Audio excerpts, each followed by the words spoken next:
¿Qué es la que hay, mi gente? Welcome to eCruz Learning, where it's just that easy with your favorite host, Master Cruz. And today, we're going to learn about parallel lines and perpendicular lines and how to identify them. So let's get started with the intros.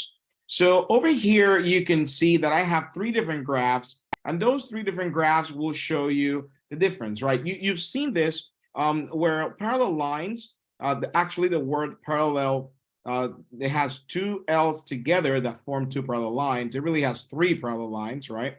With the last L. But parallel lines are lines that never intersect, okay? And the key here is that I don't know if you've ever asked yourself, why don't they ever intersect? And the reason is because they have the same slope. So if I have line 1, call it L1, and line 2, call it L2, the slope of line 1, call it M1, will equal the slope of line 2.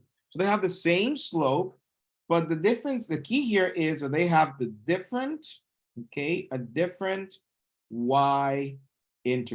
They have a different y-intercept. So they have the same slope, but different y-intercept. That's what makes them parallel. So the y-intercept is here and here. If the y-intercept was the same, then there will be the same line, and they're not the same line. So there we go. All right. So now let's move on to the second type of lines, which is perpendicular lines. Perpendicular lines are lines that intersect, but it's very important that you understand that they intersect at a 90-degree angle. This angle is 90 degrees, which makes all of the other angles also 90 degrees. So every single angle formed here is 90 degrees. Therefore, if line 1 it's increasing from left to right, the slope of line 1 equals a over b, or rise over run. You could substitute a and b with any number. Then line 2 will be a negative slope, okay? And it will have the reciprocal. So the numerator will become the denominator, and the denominator, which was b, will become the numerator. So the slope 2 has this little detail that it's called the opposite reciprocal. It has this property, I should say, that it's called the opposite reciprocal, because if line 1 was positive, this will turn into negative, and you will take the reciprocal of the fraction. Conversely, right, if line 1 was negative, then line 2 will turn into a positive. It's always the opposite sign and then the reciprocal. And then you have finally intersecting lines. These are lines that intersect at random angles, but these angles of intersection are not 90 degrees. So they're neither parallel or perpendicular. So how can we identify parallel lines or perpendiculars without having to look at the graph, just looking at the equations of the line? Well, let's do A. We have A, B, and C, so let's do A first. I'm going to compare these two lines. The first line says y equals negative 3x plus 5. And we know that this the perpendicular or parallel lines is all about the slope. So I'm going to box the slope. It looks like the slope for the first one is negative 3, because remember, this is y equals, it's in the form of y equals mx plus b, which is slope-intercept form. So we can automatically see the slope, and we only care about the slope. The second line says y equals 1/3 x plus 5. So the slope is the number with the x, which is the 1/3. All right. So the question is, are these the same number? Is negative 3 the same as 1/3? The answer is no. Therefore, these lines are not parallel. Now, what does it mean to be perpendicular? Perpendicular have the opposite reciprocal. So what I'm going to do is that I'm going to move this real quick to the top, okay? Y equals mx plus b, and I'm going to rewrite the slope of the first line. The slope of the first line is negative 3.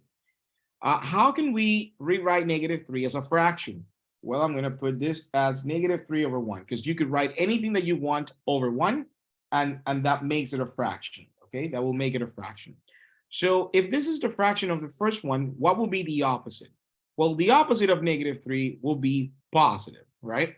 So, okay, this slope is positive. So it could be perpendicular. But what is the reciprocal? The reciprocal means that you're going to switch 3 with 1 and 1 with 3. So instead of having 3 over 1, you'll have 1 over 3. Ooh, that's perfect.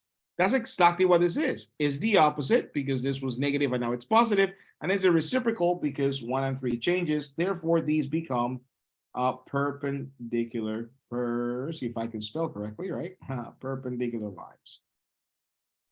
So these lines for A are perpendicular to each other when we graph them, meaning that they would look like the one in the middle at a 90-degree angle. Let's look at B. Let's look at B.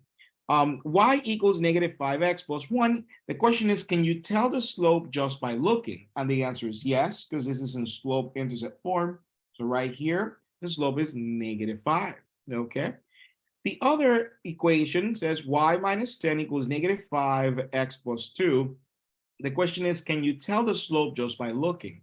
And the truth is that you can, because this form is another form of the equation of the line that it's written right below, and it's called the point slope form. And we know that m represents the slope, so negative 5 is the slope in this particular problem. So when you compare the two slopes, the slope of line 1 equals the slope of line 2. They're both negative 5. Therefore, these two lines are parallel because parallel lines have the same slope. Now let's take a look at C. When you look at the first equation for C, this is still in point slope form. You could see this form reflected right here. So can we see the slope just by looking? Yes, we can. The slope just by looking will be negative 5. So I'm going to box that, and I know the slope of the first line. Can I tell the slope of the second line just by looking? Well, you might be tempted to say that 2 is the slope, but in reality it's not, because this is not in the form y equals mx plus b. This is in standard form. So we can't really tell the slope. So what we need to do is rewrite it. We need to convert this to y equals mx plus b to points to slope intercept form so that we can see it. Hopefully you remember how to do that. So I'm going to draw a line. And because I want this to look like that, I'm going to take this 2x and I'm going to move it across the equal sign. Across the equal sign. And I can do that as long as I do one thing, and that thing is change the sign. Okay, change the sign of the term that I just moved. I'm just going to bring down negative 8y, so I'm not changing the sign. I'm writing the equal sign, and then I'm bringing the 16, which is positive, so I'm going to write down plus 16. Now, this is looking way more like y equals mx plus b. However, I still have a negative 8 in front of y, so I need to cancel that. And I'm going to divide every single term by negative 8, and that will cancel the negative 8.